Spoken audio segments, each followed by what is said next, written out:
Так, ну продолжим. Хозяева всегда мешают. Появляются в самый неподходящий момент.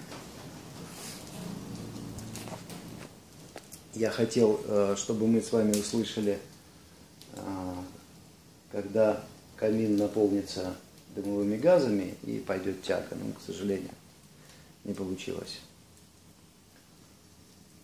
Ну, в общем, все работает. Все прекрасно. Все здорово. Выглядит хорошо, функционально. Ну и, в общем, мне нравится. Что хотел бы сказать в заключение? Я хотел бы выразить большие благодарности.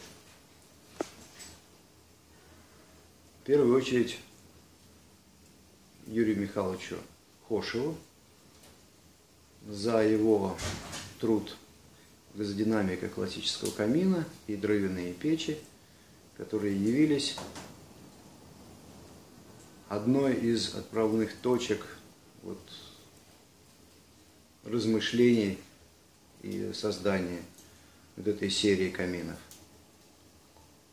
Также я хотел бы отметить сейчас почти забытую работу Игоря Викторовича Кузнецова по поводу дымовых камер и применения дымовых камер в каминах, которая мне тоже очень сильно помогла.